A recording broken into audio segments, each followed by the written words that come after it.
जय जिनेन्द्र। निज स्वरूप को परामरस जामे भर्यो अपार, वंदो परमानंदमय समय सारे अविकार। कुंद कुंद मुनि चंद्रवर अमृत चंद्र मुनीन, आत्मरसी बनारसी वंदो पद अरविंद।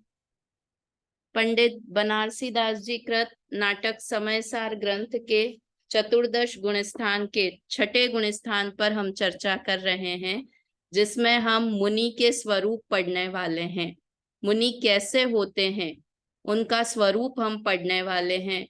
फिर एक बात वापस ध्यान दिलाते हैं कि मुनि जैसा आचरण करते हैं वैसा ग्रंथों में लिखा हुआ है, जैसा ग्रंथों में लिखा हुआ है वैसा मुनि आचरण वैसा करें, ऐसे बंधन में वो नहीं है। अगर ग्रंथों के हिसाब से उन्हें आचरण करना पड़ेगा तो वो उनके लिए बंधन हो जाएगा, और मुनि किसी भी तरह के बंधन में नहीं रहते हैं। इसलिए वो जैसा आचरण फॉलो करते हैं उसे ही 28 मूल गुण कहते हैं। हाँ, बहुत अच्छे अच्छे भजन हैं मुनियों के लिए। तो आज हम पूरा दिन समर्पित करते हैं मुनिराज के लिए। आज दिन भर आप लोग भी चिंतन करें मुनिराज के स्वरूप के बारे में, और हम यहाँ से भी पढ़ेंगे मुनिराज का स्वरूप ही। एक रविंद्र भाई का बहुत अच्छा है ना वो भजन, धन्य मुनिराज का जीवन, धन्य मुनिराज की समता। पूरा भजन बहुत अच्छा है। मतलब मैं कल से मुनियों के बारे में सुन रही हूँ, इसलिए कह रही हूँ कि मैं तो पूरे मुनिराजमय हो गई हूँ, तो आप लोग भी मुनिराजमय हो। अपन शेयर करती हूँ मैं स्क्रीन और स्टार्ट करते हैं। बहुत अच्छा बनारसी दास जी ने लिखा है, इसलिए अलग से कुछ हमको पढ़ने की जरूरत नहीं है। 5 प्रमाद के नाम सबसे पहले जो बनारसी दास जी ने चर्चा की थी 78 नंबर के छंद में, कि वे 5 प्रमाद से रहित होते हैं और 28 मूल गुणों से सहित होते हैं। 5 प्रमाद में नाम बताए थे, धर्म में अनुराग, विकथा वचन, निद्रा, विषय, कषाय। ऐसे 5 प्रमाद सहित छठे गुणस्थानवर्ती प्रमत्त मुनि होते हैं। तो अभी तो कहा प्रमाद रहित होते हैं, कि जब वो श्रेणी पर चढ़ते हैं तो प्रमाद से रहित हैं, और छठे गुण स्थान की चर्चा जब करेंगे तो प्रमाद से सहित हैं। प्रमाद की एक कल परिभाषा बताई थी कि प्रमाद किसे कहते हैं, परसों की क्लास में। आरती जी बताएं प्रमाद किसे कहते हैं। इसमें कहीं नहीं मिलेगी, अपने मन से थोड़ा जो अपन ने समझाने की कोशिश की थी मैंने। पुष्पा आंटी, प्रमाद किसे कहते हैं? स्वरूप में असावधानी रखना। हाँ, आप अनम्यूट नहीं है, म्यूट है पुष्पा आंटी, इसलिए आवाज नहीं आई मुझे आपकी। अपने स्वरूप में नहीं जाने को प्रमाद कहते हैं, प्रमाद हाँ कहते हैं क्या? हाँ, सही है।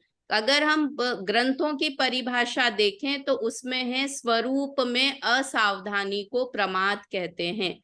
किंतु अगर हम सरल शब्द में समझें तो अगर हम आत्मा में लीन नहीं है, आत्मा में स्थिर नहीं है, तो उसके अलावा जितने भी शुभ अशुभ के भाव हैं वे सभी प्रमाद हैं, है ना।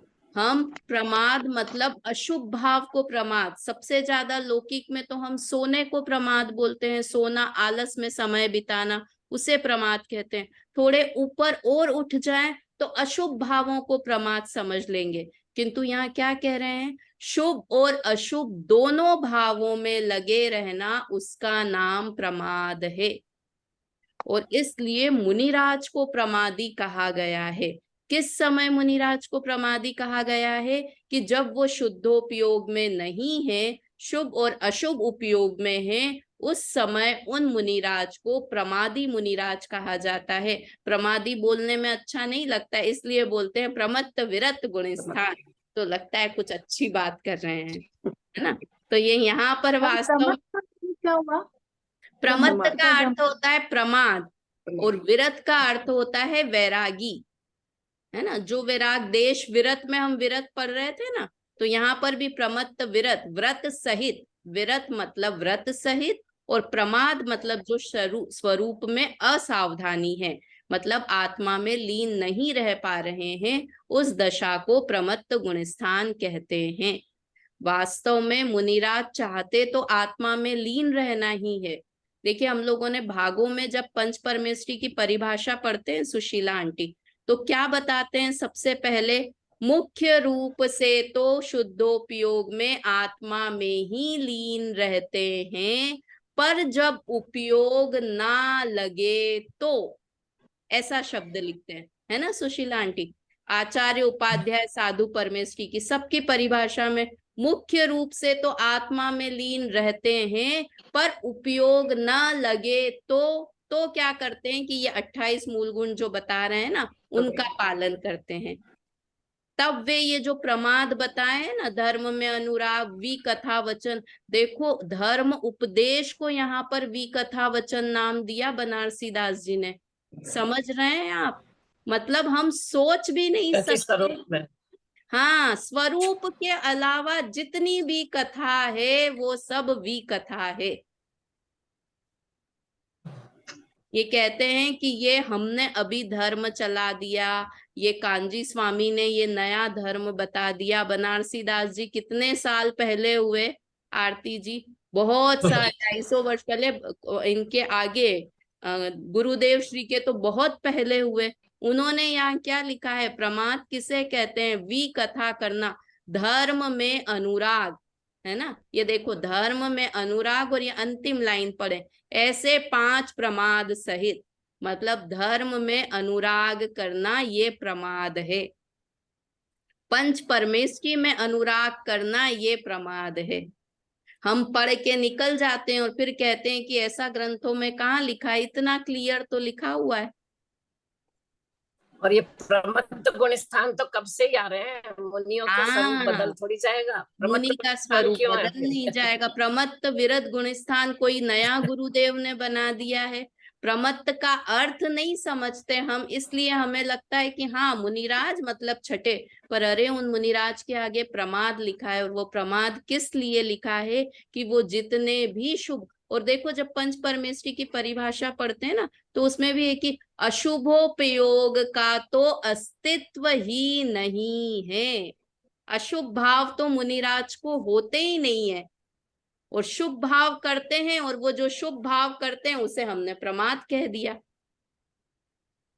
और उसको भी वो हे मानते हैं। हाँ, शुभ इतना है समझते हैं कि उन्हें ऐसा लगता है जैसे किसी मछली को पानी में से निकाल के गरम रेत में डाल दिया हो, तो कितनी पीड़ा होती है उसे, कितना दुख होगा। वैसे ही मुनिराज को जब स्वरूप से निकलकर बाहर आना पड़ता है। इसलिए जब ये अभिश्रुत पंचमी आने वाली है ना, तो हमें और उपकार उन मुनियों का मानना चाहिए जिन्होंने भट्टी में जलकर हमारे लिए ग्रंथ लिख दिए। वो मुनि इसलिए नहीं बने कि धर्म उपदेश दें, वो मुनि इसलिए नहीं बने कि ग्रंथ रचना करें, वो किस लिए मुनि बने कि खुद मुक्त हो जाएं, इसलिए मुनिराज बने। किंतु हमको मुनिराज के स्वरूप का कुछ खबर ही नहीं है। जैसी भेड़ चाल चल रही है हम भी उसके पीछे पीछे हो लेते हैं। वास्तव में कितने उत्कृष्ट, कितने महान होते हैं मुनिराज। आज मैं कह रही हूँ ना, पूरे दिन सिर्फ मुनिराज का जीवन चिंतन करना है हमें। आंख बंद करके विचारें, कितने सुंदर लगते होंगे, कितने अच्छे लगते होंगे जब वो जंगलों में विहार करते हैं। एक किंचित भी अभी जो संजीव जी, नहीं है। अभी संजीव जी दिल्ली वालों ने जो चौथा अंतर्ध्वनि निकाला ना, उसमें मुनिराज का इतना अच्छा गाया है। दो भजन उसमें मुनिराज के ही ऊपर है। चौथा पुष्प निकला है इसका अंतर्ध्वनि। हाँ, अंतर्ध्वनि नाम से देखेंगे तो उसमें चौथा पुष्प निकालेंगे। मैंने भी सुना नहीं सुशीला आंटी अभी, किंतु आप लोग सुनिएगा अगर मुनिराज का। उनके बहुत अच्छे भजन होते हैं संजीव जी उस्मानपुर वाले। बहुत अच्छा, एकदम मन से गाया है मुनिराज को, कितना मतलब महिमा गाई है।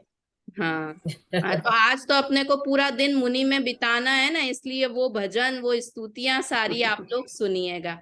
ठीक है, तो इस तरह से हमने प्रमत्त की क्यों कहते हैं, प्रमत्त मुनि क्यों कहते हैं कि धर्म में अनुराग है, विकथा वचन है, निद्रा, विषय और कषाय, ऐसे 5 प्रमाद सहित साधु छठे गुण स्थान वर्ती प्रमत्त मुनि होते हैं ना।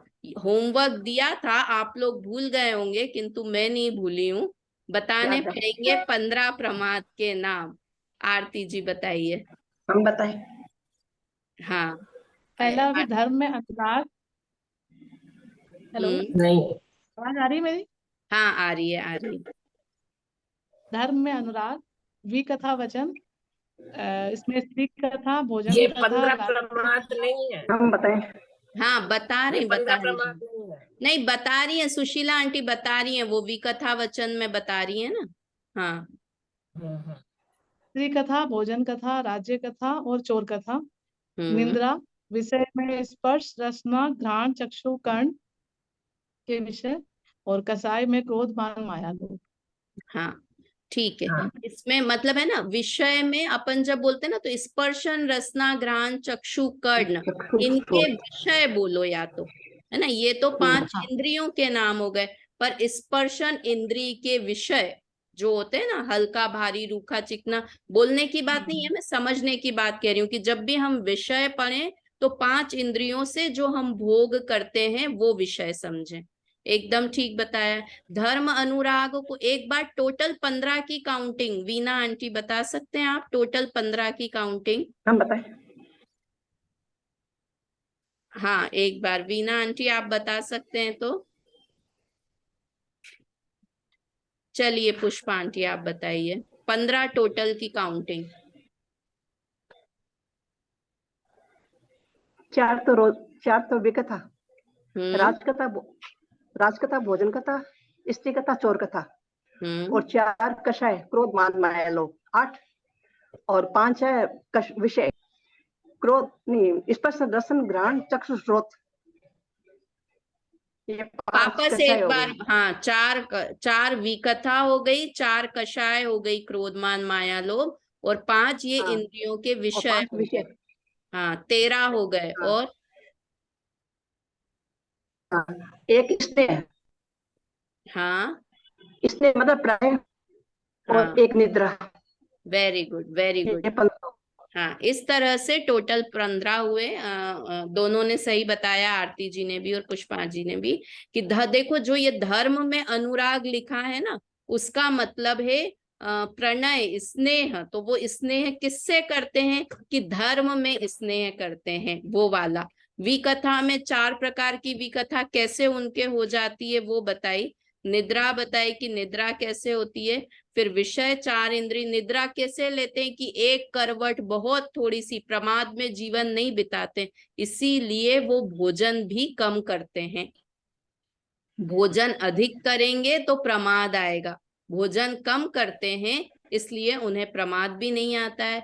फिर विषय, 5 इंद्रियों के विषय में कैसे बताया कि विषयों में वो लीन नहीं है, किंतु विषय भोग तो रहे हैं ना, सुन रहे हैं, धर्म उपदेश सुन रहे हैं, तो ये श्रोत्र इंद्रिय का विषय हो गया। आहार कर रहे हैं तो ये रसना इंद्रिय का विषय हो गया, है ना। इस तरह 5 इंद्रिय, मतलब हमारे से तो बहुत अच्छे तरह के विषय हैं, किंतु फिर भी उसका नाम प्रमाद है।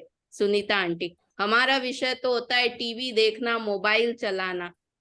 मुनिराज का विषय हो गया ग्रंथ पढ़ना, ये चक्षु इंद्रिय का विषय हो गया।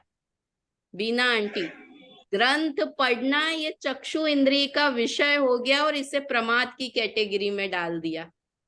लेवल समझ रहे हैं आप, जैन धर्म का क्या लेवल है।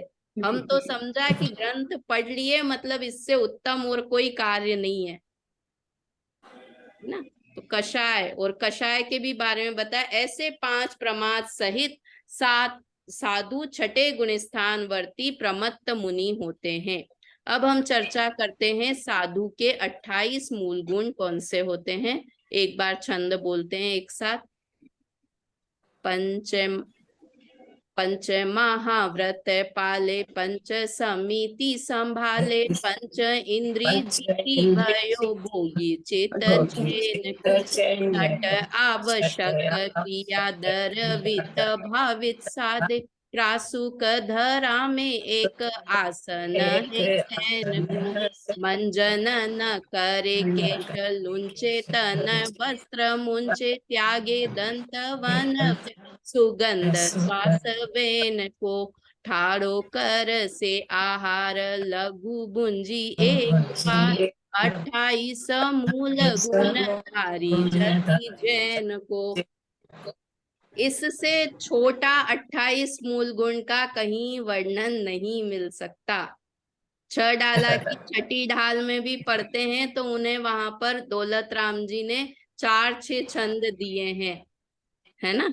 जैसे 6 आवश्यक के लिए समता सम्हारे, तुति उचारे, ऐसे अलग अलग। यहाँ से शुरुआत है षटकाय जीवन हननते, तो उन्होंने भी कम से कम 6 छंद दिए हैं, तब 28 मूल गुण का वर्णन आया है। और यहाँ पर उन्होंने 8 लाइन में इन्होंने बनारसी दास जी ने 28 मूल गुण का वर्णन कर दिया है। देखिए, पंच महाव्रत पाले। पंच महाव्रत हमने पहले भी चर्चा की थी, 5 पाप के उल्टे। एक देश त्याग होना वो अनुव्रत था। रेखा जी आज बहुत दिन में ज्वाइन किया आपने, है ना।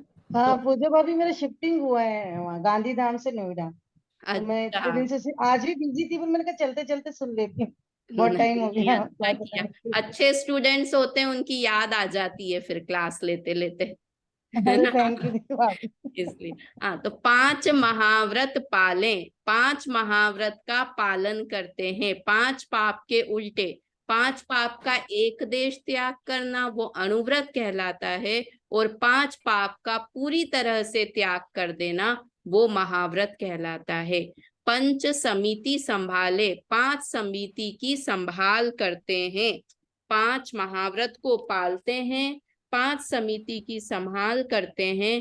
पंच इंद्री जीती भयो भोगी चित चैन को, 5 इंद्रिय के विषयों से विरक्त होकर प्रसन्न होते हैं। चैन को लिखा है ना, मतलब प्रसन्न होते हैं वे 5 इंद्रियों के विषय को जीत कर। प्रसन्न, हम भगवान को जितेंद्रिय बोलते हैं, जितेंद्र बोलते हैं ना, या जिनेन्द्र बोलते हैं, जय जिनेन्द्र।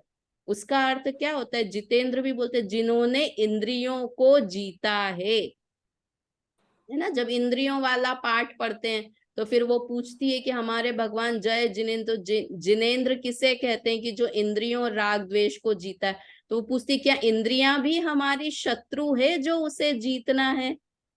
ऐसा वहां पर आपको याद हो, भाग में पढ़ते हैं ना, तब ऐसा संवाद है माँ और बेटी का, उसमें तो लिखा कि इंद्रियां भी क्या हमारी शत्रु है जो उन्हें जीतना है?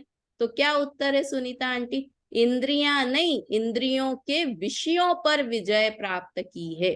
विषयों पे विजय प्राप्त की है मतलब इसका क्या मतलब होता है कि 5 इंद्रियों के विषय पर विजय प्राप्त की है।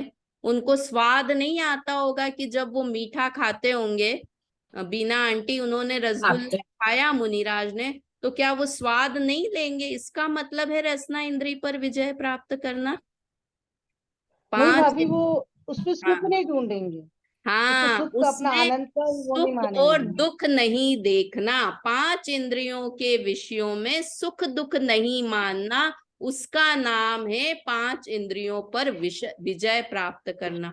देखो, बोलने में तो अपन क्या कह रहे हैं, 5 इंद्रियों पर विजय प्राप्त करना, किंतु उसका अर्थ हुआ 5 इंद्रियों के विषयों में विजय प्राप्त करना। 5 इंद्रिय के विषय पे विजय प्राप्त करना, इसका मतलब हुआ कि विषयों में सुख दुख नहीं करना, समता भाव रखना, है ना। शब्द कुछ भी हो किंतु उसका भावार्थ तो समझ में आना चाहिए ना।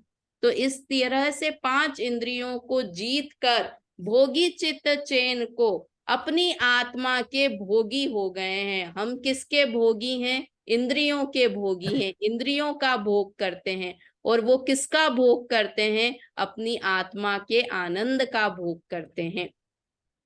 षट आवश्यक क्रिया दर्वित भावित साधे, 6 प्रकार के जो आवश्यक हैं, षट आवश्यक एक श्रावक के भी होते हैं, एक मुनियों के भी 6 आवश्यक होते हैं। तो जो मुनियों के 6 आवश्यक हैं उन्हें द्रव्य और भाव दोनों तरह से साधते हैं।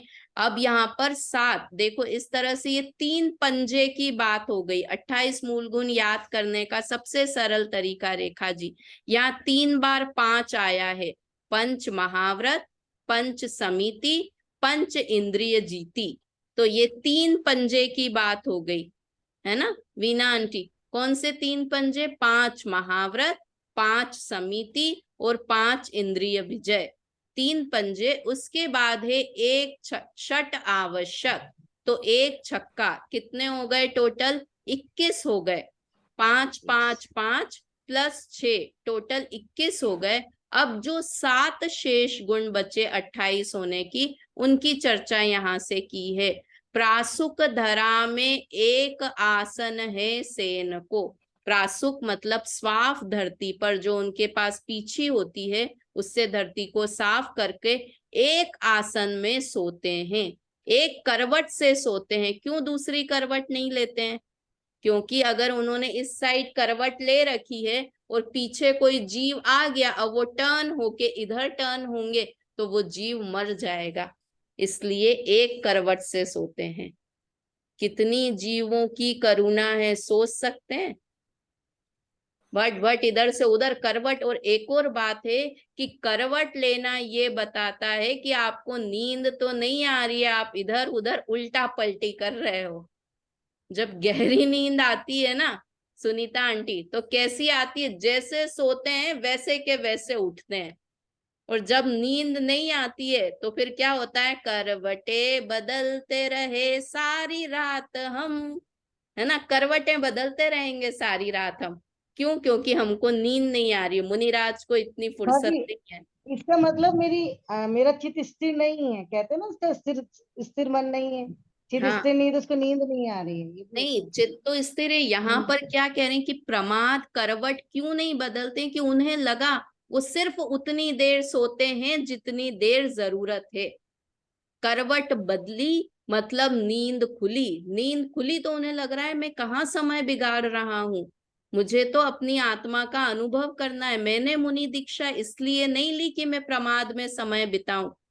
एक एक मूलगुण समझे तो हम मुनिराज के कितने कितने इंपॉर्टेंट है एक एक मूलगुण की। एक करवट सोना मतलब ये बताता है कि वो आलसी नहीं है। एक करवट सोना वो ये बताता है कि उनके जीवों की कितनी दया है।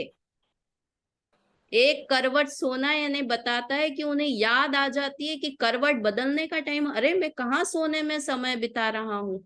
हमको क्या लगता है मुनिराज को तो कुछ काम है नहीं, खाना बनाना नहीं है, पैसे कमाना नहीं है, जंगल में कोई देखने वाला नहीं है, तो आराम से आहार करके आओ और सो जाओ। दिन में तो सोते नहीं है, रात की पिछली पहर में बहुत थोड़ी सी देर के लिए एक करवट सोते हैं। एक एक मूलगुण हीरा है, मतलब वास्तव में मुनि का पूरा स्वरूप आंकने वाला है वो एक एक मूलगुण, है ना। प्रासुक धरा में एक आसन है सेन, मंजन न करे केश लुंचे तन वस्त्र मुंचे, है ना। मंजन न करे, यहाँ पर ये मंजन न करे मतलब ब्रश करने वाला मंजन नहीं है, यहाँ पर मंजन लिया है स्नान नहीं करना, है ना। उसको स्नान को मंजन, मंजन शब्द सुना है कहीं और किसी ने? कहाँ पर प्रयोग होता है मंजन शब्द? बिना आंटी सुना है कभी?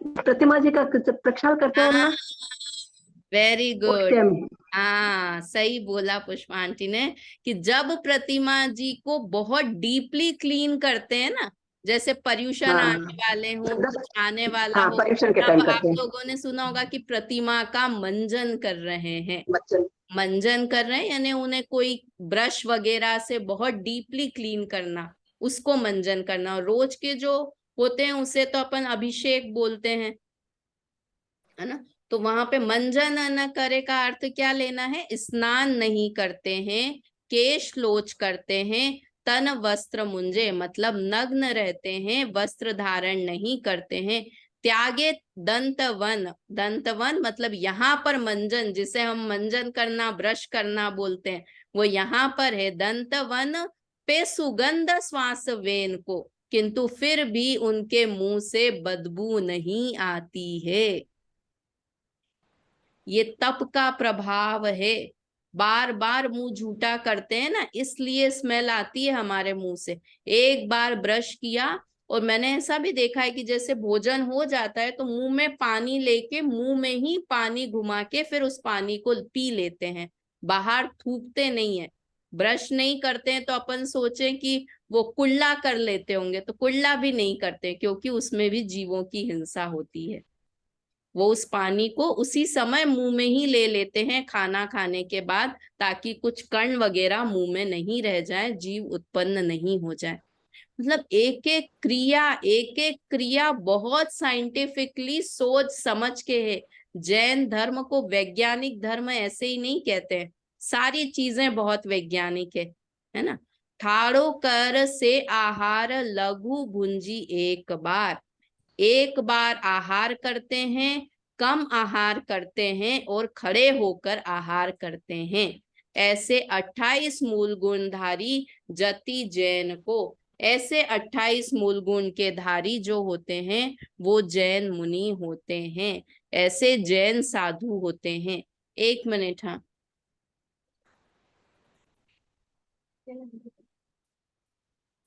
फूफा जी से ले लेंगे।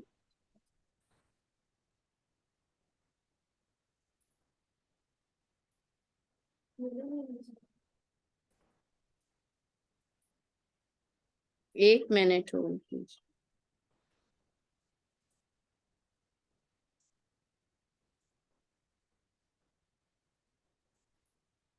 मेरा वो हॉटस्पॉट चालू है ना, इसलिए। तो इस तरह से ये 28 मूल गुणों की चर्चा की। अब कई बार ये प्रश्न आता है कि ये मूल गुण 28 में से 27 फॉलो कर लें तो क्या दिक्कत है, या 28 के हम 30 मूल गुण बना लें तो क्या दिक्कत है। कि मूल किसे कहते हैं, जड़ को मूल कहते हैं। मूल मतलब जड़, तो ये तो चाहिए ही चाहिए। कई जगह ऐसा भी बोलते हैं ना कि अब श्रावक भी वैसे कहाँ होते हैं, श्रावकों में भी थोड़ी ढील पोल हो गई है, तो मुनियों में भी थोड़ी ढील पोल। आजकल, पहले गर्मी इतनी नहीं पड़ती थी, सर्दी इतनी नहीं पड़ती थी, इसलिए चल जाता था कि मुनि बिना वस्त्र के रहें। अब थोड़ा कुछ ले लें, है ना। बहुत सारी चीजों में कि अब पसीना बहुत आता है तो अब थोड़ा सा स्नान, 1 महीने में 1 बार स्नान कर लें। किंतु ये मूल गुण है, मूल गुणों में कभी भी कमी नहीं कर सकते, है ना। जैन गुरुदेव का एक बहुत अच्छा वाक्य है कि देव शास्त्र गुरु तो हमारे आराध्य हैं, हमारे प्रेरणादायक हैं, उनमें अगर शिथिलता हो तो धर्म में शिथिलता आ जाएगी, है ना। उनके स्वरूप में अगर हम शिथिलता करें तो हम में शिथिलता आ जाएगी। जैन धर्म फिर कोई 27 कर देगा, थोड़े दिनों बाद 25 हो जाएंगे, 20 हो जाएंगे, और लास्ट में एक ही बच जाएगा कि जो नग्न घूमते हुए दिख जाएं उन्हें मुनि मान लो। तो इसलिए इन चीजों में किसी के कहने सुनने में भी नहीं आना, दृढ़ विश्वास रखना कि जिनके 28 मूल गुणों का पालन है वो ही मुनिराज हैं। एक प्रश्न और आता है कि 28 मूल गुण का जिन्हें पालन हो वो, उन्हें तो हम मुनि मानकर उन्हें प्रणाम करना या नहीं, कि उन्हें 3 कषाय चौकड़ी का अभाव नहीं है। अभी अपन 6ठे गुण स्थान में बात करेंगे कि 3 कषाय चौकड़ी का अभाव होता है, वो तो हमें पता चलेगा नहीं सुशीला आंटी। तो बाहर में 28 मूल गुणों का अखंडित पालन है तो वो मुनि वंदनीय है या नहीं है, कि हाँ वो मुनि वंदनीय है। वंदनीय है। हाँ, क्योंकि वो द्रव्यलिंगी मुनिराज हैं। बाहर से हम अंदर से तो पता कर भी नहीं सकते, किंतु 28 में कॉम्प्रोमाइज नहीं चलेगा पुष्पा आंटी। 28 मूल गुणों में कॉम्प्रोमाइज नहीं करेंगे कि थोड़े कम या थोड़े ज्यादा हो जाए। वीना आंटी समझ में आ रहा है ना। 28 मूल गुण पूरे के पूरे होने चाहिए। स्वामी जी कहते थे ना कि कोई द्रव्यलिंगी दिख जाए तो उनको तो मैं 100 बार प्रणाम करूं। हाँ, प्रणाम करता हूँ।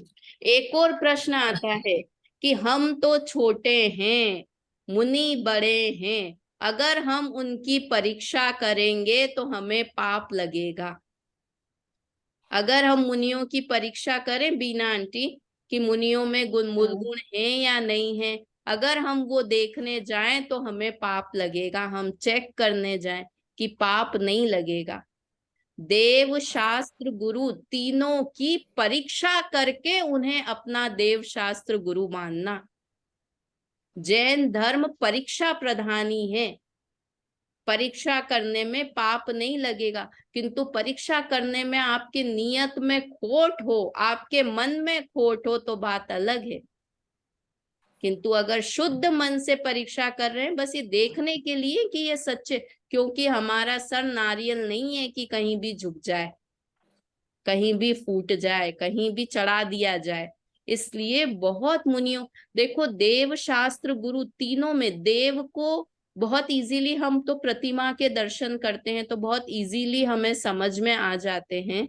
ग्रंथ में हम जो रेप्यूटेड ग्रंथ पढ़ने का तो बहुत टाइम ही नहीं है, सच पूछो तो जितने फेमस फेमस ग्रंथ हैं हम उन्हीं को ही पढ़ सकते हैं। अगाध है जिनवाणी भी, शास्त्र भी, किंतु फिर भी हम तो हमारे जीवन में गिन चुन के 10, 15, 20, 25, 30 पढ़ लेंगे, तो वो भी हम, किंतु गुरु के लिए हम बहुत ज्यादा ऐसे हो जाते हैं कि ठीक है और ये सोच के हमसे तो बेटर हैं।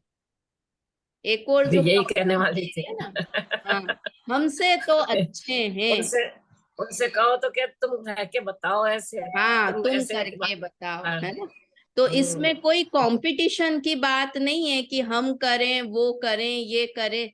क्या बात है बस कि उनमें 28 मूल गुण होने चाहिए। देव शास्त्र गुरु में किसी भी तरह का कॉम्प्रोमाइज नहीं करेंगे। ये पढ़ रहे हैं ना तो ये जीवन में दृढ़ श्रद्धानी हो जाना है इस चीज के लिए कि सच्चे देव शास्त्र गुरु के अलावा मेरा मस्तक कहीं नहीं झुकेगा। नहीं तो फिर हमने 28 मूल गुण पहले भी पढ़ लिए थे, कोई आज मैं पढ़ा रही हूँ तब पढ़ रहे हैं, मैं वो बहुत बार पढ़ा चुकी हूँ, आप लोग बहुत बार पढ़ चुके हैं, किंतु फिर वहीं के वहीं वैसे के वैसे ही रह जाएं। सब दे रहे हैं, सब ढोक दे रहे हैं, हम भी दे दें, हमसे बेटर है, 28 से 24 तो हैं, कुछ तो अच्छा करें, ये सब बातें कल्पनाएं हैं। मेरा मस्तक सच्चे गुरु के अलावा कहीं नहीं झुकेगा, इतना दृढ़ श्रद्धान होना चाहिए, है ना। नहीं तो फिर हम पढ़ के चले जाएंगे, 28 मूलगुण की चर्चा बहुत बार की, इस बार भी करके आगे निकल जाएंगे, किंतु अपने श्रद्धान में कुछ चेंज आया या नहीं आया, है ना। तो इस तरह से यहाँ पर 5 महाव्रत के नाम, एक बार इसका अर्थ पढ़ दीजिए, तो बाकी ये मैं बहुत डिटेल में 5 महाव्रत के नाम और वो सब आगे भी इसमें और भी आएगी चर्चाएं, इसलिए वहीं पर ही पढ़ेंगे। पढ़िए इसका अर्थ, पढ़िए बीना आंटी, पढ़िए इसका अर्थ। 5 महाव्रत पालते हैं, 5 समिति पूर्वक वर्तते हैं, 5 इंद्रियों के विषय में विरक्त होकर प्रसन्न होते हैं, द्रव्य और भाव 6 आवश्यक सोचते हैं, साधते हैं, त्रस्त जीव रहित भूमि पर करवट रहित शयन करते हैं, याज्व जीवन स्नान नहीं करते हैं, हाथों से केश लोच करते हैं, नग्न रहते हैं, दंत वन नहीं करते हैं, तो भी वचन और श्वास में सुगंध ही निकलती है, खड़े खड़े भोजन लेते हैं, थोड़ा भोजन लेते हैं, भोजन दिन में एक बार लेते हैं। ऐसे 28 मूल गुणों के धारक जैन साधु होते हैं। हाँ, देखो ये 3 3 3 और 6 याद करना इजी है, इनकी 5 महाव्रत, 5 समिति और 6 आवश्यक, इनकी चर्चा आगे के 3 छंदों में आने वाली है। यहाँ हमें सिर्फ 7 शेष गुण याद करने हैं, है ना। 7 शेष गुणों में कुछ शरीर से रिलेटेड है और कुछ भोजन से रिलेटेड है। इतने से याद कर लेंगे तो 7 मूल गुण याद हो जाएंगे। कैसे हैं? शरीर से रिलेटेड क्या हुआ? हम सुबह उठ के ब्रश करते हैं, मुनिराज ब्रश नहीं करते हैं। हम सुबह उठ के स्नान करते हैं, मुनिराज स्नान नहीं करते हैं। हम सुबह उठ के बाल बनाते हैं, मुनिराज के बाल ही नहीं है, केश लोच कर देते हैं। 3 हो गए मूल गुण याद। स्नान नहीं करना, ब्रश नहीं करना, केश लोच करना। ठीक है। फिर उसके बाद भोजन से रिलेटेड है। भोजन से खड़े होकर आहार करना, एक बार भोजन करना और थोड़ा भोजन करना, है ना। खड़े होकर भोजन करना, थोड़ा भोजन करना और दिन में एक बार भोजन करना। अपने मूल गुणों से मुनिराज के मूल गुण जांचने की कोशिश मत करना। क्यों नहीं करना? क्योंकि हमें बैठकर भोजन करना चाहिए और मुनिराज को खड़े होकर भोजन करना चाहिए। अगर हम खड़े होकर भोजन करें तो हम अच्छे श्रावक नहीं हैं, और मुनिराज अगर बैठकर भोजन करें तो मुनिराज सच्चे मुनिराज नहीं है। भाभी, खड़े होके भोजन करने का क्या है मतलब, कुछ होता उससे? हाँ, हम बताएं। खड़े होकर भोजन करना जल्दी की निशानी है। बहुत अच्छा प्रश्न किया रेखा जी। जल्दी की निशानी है। जब भी हम जल्दी में होते हैं ना तो खड़े होकर भोजन करते हैं। जब हम कॉलेज, आजकल वो बुफे वगैरह हो गए सिस्टम, वो बात छोड़े, किंतु जब हम स्कूल कॉलेज में जाते थे, मतलब मेरे साथ तो बहुत ही होता था कि हमेशा लेट तैयार होके निकली, लेट हो रही हूँ कॉलेज के लिए, मम्मी जल्दी से दे दो, रोल बना के दे दो, खड़े खड़े रोल खा के भाग जाते थे। तो मुनिराज जल्दी में है। कहाँ की जल्दी में है? कि उन्हें जल्दी से वापस वन में जाकर अपने आत्मा का ध्यान करना है। दूसरी बात, श्रावक के अगर बैठने का हाँ दूसरी बात, श्रावक के अगर बैठना नहीं चाहते हो, बैठना। दूसरी बात कि अगर बैठ के भोजन करेंगे तो आसपास वाले आराम से विकथाएं करने लगेंगे। उन्हें श्रावक के साथ बैठना भी पसंद नहीं है ना। उन्हें वापस संग में जाकर आत्मा का ध्यान करना है। तीसरी बात जो सबसे इंपॉर्टेंट, दादा तो बहुत अच्छे से उसको एक्सप्लेन करते हैं कि मुनिराज जब एक पंडित को खाना खिलाते हैं तो अपन कितनी आओ भगत, 1 चम्मच तो और ले लीजिए, मेरी तरफ से तो रेखा जी 1 चम्मच आमरस और ले लीजिए। उनकी कटोरी डाल देंगे हम, ऐसे ऐसे हाथ कर दे तो कटोरी में डाल देंगे, इधर हाथ कर दे तो नीचे से रख देंगे समोसा। कुछ न कुछ हम कितनी आओ भगत करते हैं।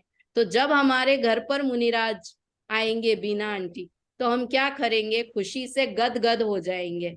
अब उनकी थाली लगी होगी तो एक बार आएंगी पुष्पा आंटी कि आपने मेरे हाथ से तो कुछ लिया ही नहीं। फिर आएंगी वीना आंटी, वो कहेंगी मेरे हाथ से तो कुछ लिया ही नहीं। ऐसे कर करके सब लोग आएंगे और उनकी थाली में अति डाल देंगे, और मुनिराज झूठा छोड़ेंगे नहीं। इसलिए क्या करेंगे कि थाली है ही नहीं तो ओवर ईटिंग की गुंजाइश भी नहीं है। ऐसी मुट्ठी है, नहीं करना है तो मुट्ठी बंद कर ली, अब कहाँ खिलाओगे?